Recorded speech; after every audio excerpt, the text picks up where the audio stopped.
Afinal de contas, o que é o aterramento? Para que serve o aterramento? Quais são os tipos de aterramento? O que é aquela tal de equipotencialização que tanto se fala? Eu sei que isso é um assunto que gera muita dúvida e afinal de contas é importante entender que o aterramento ele faz parte do circuito elétrico, ele não está lá à toa não. E nesse vídeo eu vou explicar com detalhes tudo sobre o aterramento que você realmente precisa entender definitivamente. Então primeiro vamos entender que o aterramento ele tem algumas funções ali no circuito elétrico. Ao contrário do que muita gente imagina, de que ele é só um ponto ali de contato para o terra que vai pegar energia e jogar para a terra lá e pronto, e morreu, não é bem isso não. Primeiro vamos entender sobre o aterramento funcional, que é aquele tal do aterramento da fonte. É aquele tal do aterramento que você vê lá no padrão de entrada, onde a concessionária entrega a energia. Quando você olhar na NBR 5410, você vai ver que nesse desenho aqui, por exemplo, mostra isso aqui, ó, aterramento da fonte. E aí, claro, que você vai entender que é o aterramento lá do padrão de entrada, onde está sendo entregue a energia lá da concessionária. Esse ponto aqui é exatamente o aterramento da fonte. Mas que fonte é essa? Todo transformador que tem seu fechamento lá em estrela, o centro da estrela, que é exatamente onde sai o neutro, precisa ser aterrado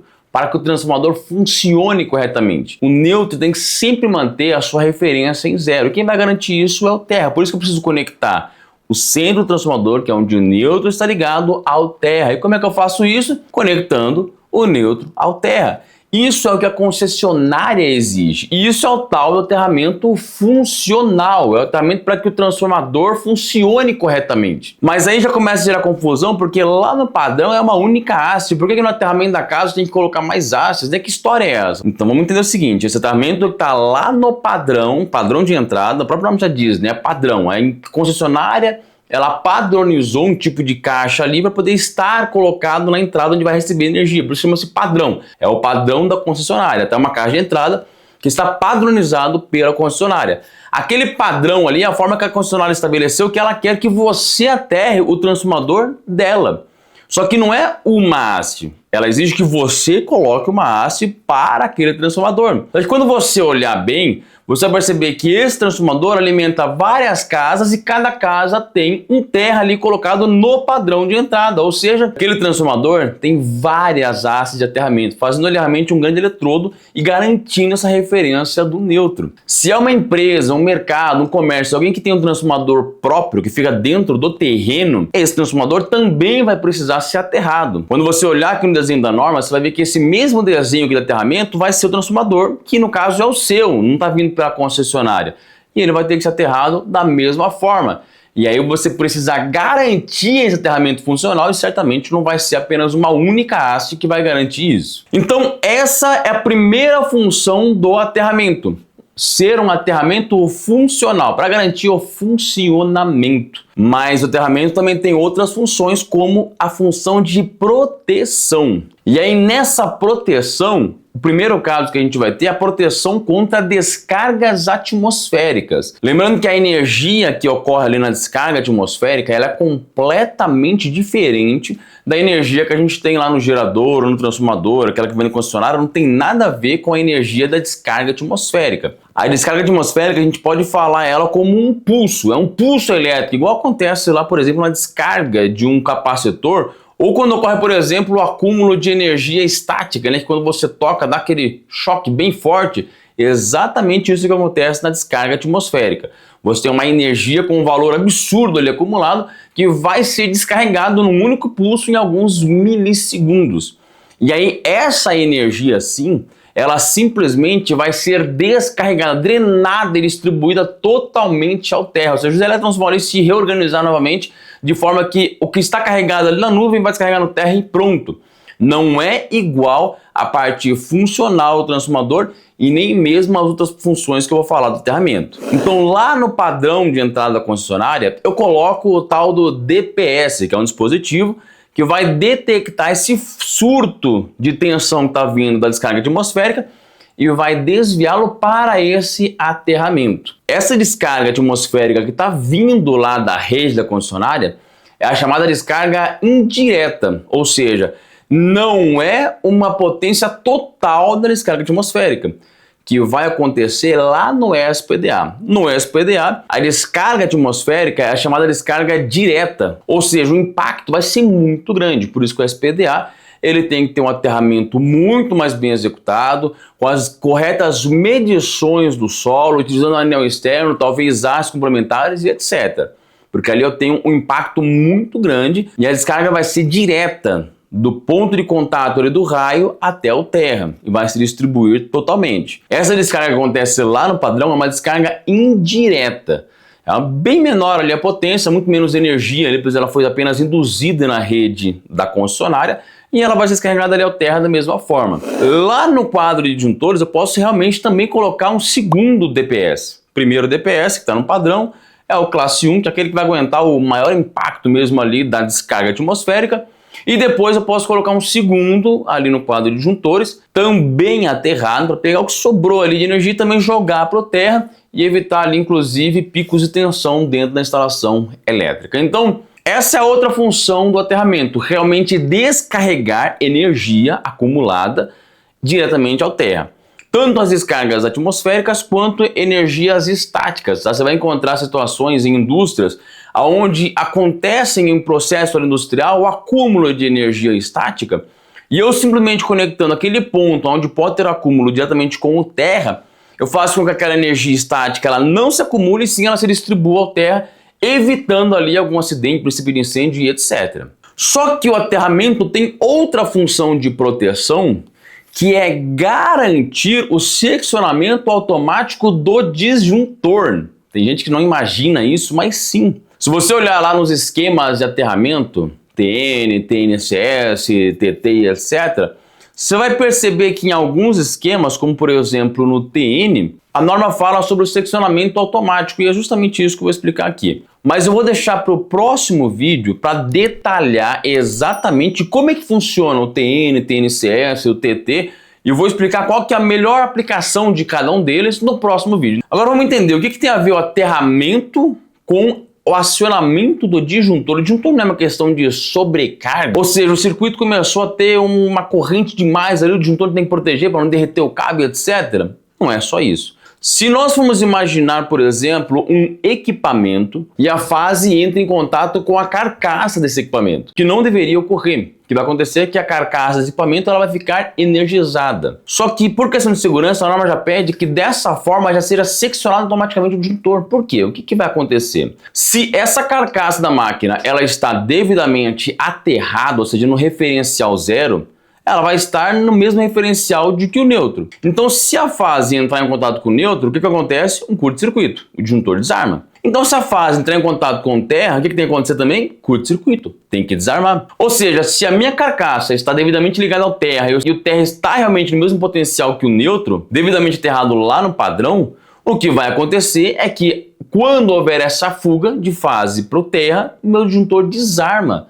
Ou seja, as minhas carcaças jamais vão estar ali energizadas, porque eu tive o seccionamento correto de um disjuntor, atuou por curto-circuito. Essa é uma das funções do aterramento, é garantir com que haja o seccionamento automático. No aterramento TN, que eu vou explicar depois com mais detalhes, acontece muito isso. Porque o meu neutro e o terra estão juntos desde o começo até o final. Ou seja, se a fase conectar no terra, é a mesma coisa que a fase estivesse ligando no neutro e pronto, vai ocorrer o desligamento. E aí é que entra a tal da equipotencialização. Vamos entender o seguinte. Eu tenho, por exemplo, dois equipamentos. Se um equipamento estiver energizado e o outro não, se eu tocar em um equipamento e no outro, eu vou tomar um choque elétrico, pois vai ter a passagem da corrente do lado que está energizado para o lado que não está energizado, ok? Porém, se eu simplesmente peguei agora aqui um cabo e eu interliguei esses equipamentos, os dois estão energizados, com o mesmo potencial. Se eu coloquei a mão em um e coloquei a mão no outro, não existe o choque elétrico, os dois são no mesmo potencial, a corrente não vai percorrer mais nada e acabou. Está devidamente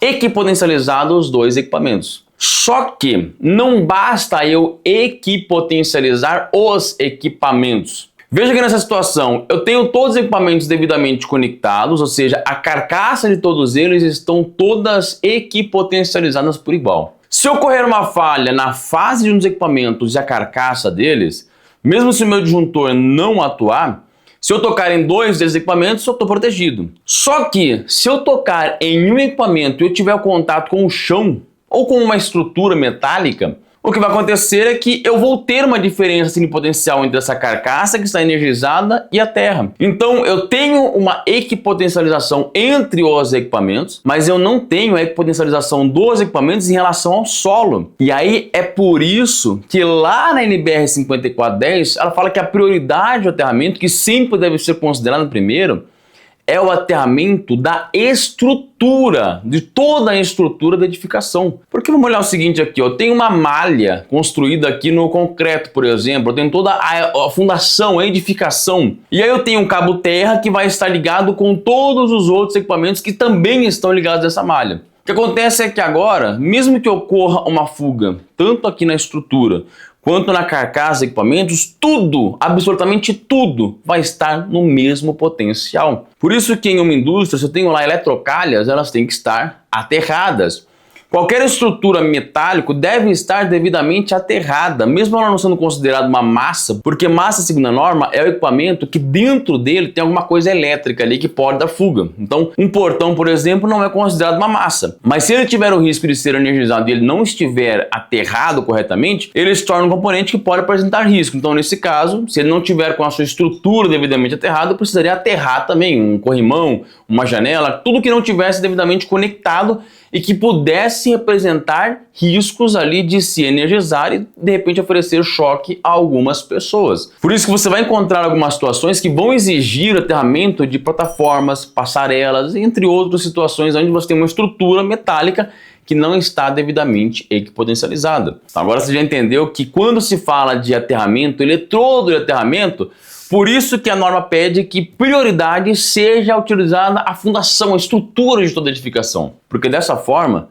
tudo que estiver dentro da edificação automaticamente vai estar equipotencializado. Porque se eu tenho várias máquinas e equipamentos, e todos eles eu liguei o terra à carcaça, se a terra está ligada na estrutura, não existe risco de choque elétrico, porque eu estou tudo devidamente equipotencializado.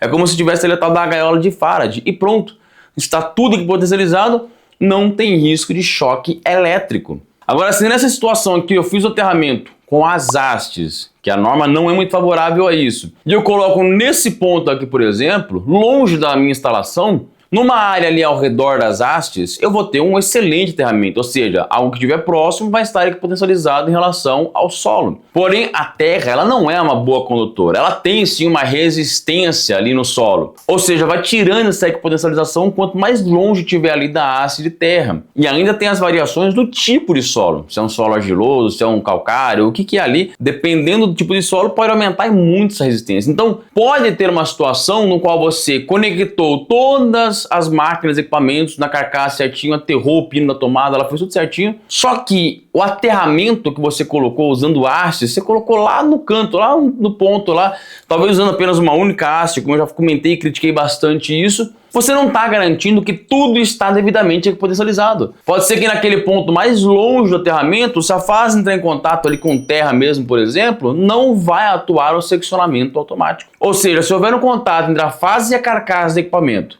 e o disjuntor não atuar, e uma pessoa tocar nesse equipamento e no solo, ela vai levar um choque elétrico. Já se o aterramento tivesse sido feito de forma que todo o chão aqui estivesse devidamente equipotencializado, ela não levaria o choque elétrico. E aí você percebe mais uma vez a importância do que a norma diz de fazer o aterramento usando a estrutura, quando não possível, usar o tal do anel externo. Olha só, se eu utilizo o anel externo à edificação, eu estou praticamente potencializando toda a edificação novamente. E nesse anel externo eu posso mais uma vez conectar alguns pontos da estrutura que eu julgar necessário, que também devem estar aterrados. O uso de haste de aterramento deve sempre ser o último a ser utilizado. Vamos lembrar que todo aterramento, uma haste, por exemplo, colocada no chão, se ela sofre uma descarga atmosférica, por exemplo, ela vai dissipar essa energia no chão. Conforme ela vai passando ali a distância da haste, a energia vai perdendo potência e vai criando a tal da tensão de passo. Então, quando eu tenho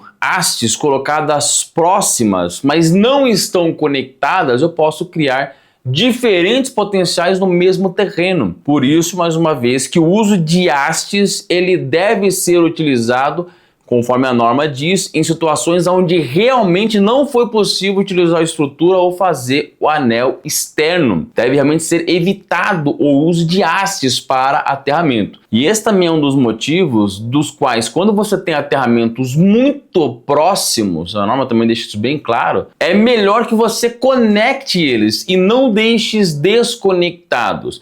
Imagina, por exemplo, que eu tenho no mesmo terreno, ali bem próximo, numa distância de 3 metros, 4 metros, 5 metros, duas casas diferentes. E por acaso eu aterrei a estrutura de uma casa e eu aterrei a estrutura da outra. Eu fiz anel externo em uma casa, o anel externo na outra. O ideal é que eu conecte esses aterramentos e faça um único aterramento. Quanto mais eu conseguir aterrar, melhor. Eu consigo não ter diferença de potenciais em praticamente ponto nenhum ali e mantenho tudo devidamente equipotencializado. Essa é a lógica que a gente tem que sempre pensar e entender sobre o aterramento. Eu acho que agora não ficou mais dúvida nenhuma no quesito aterramento. Se ficou ainda, deixa aqui embaixo nos comentários. Coloca a sua dúvida, coloca o que você achou. Não esquece que no próximo vídeo eu vou falar exatamente sobre os aterramentos TN, as suas derivações, o TNS, TNCS e o aterramento TT, e vou mostrar e explicar aonde que é melhor e por que cada um deles deve ser aplicados. A gente sabe que, por exemplo, o aterramento TN é melhor, mas tem situações que não dá, tem que aplicar o TT e eu vou explicar no próximo vídeo por quê. Para isso, então, mais uma vez, confirma aqui embaixo se você está inscrito no canal. Se não tiver, se inscreve aqui, confirma se está com o sininho ativado para receber notificação do próximo vídeo, deixa aquele like aqui e eu te aguardo no próximo vídeo.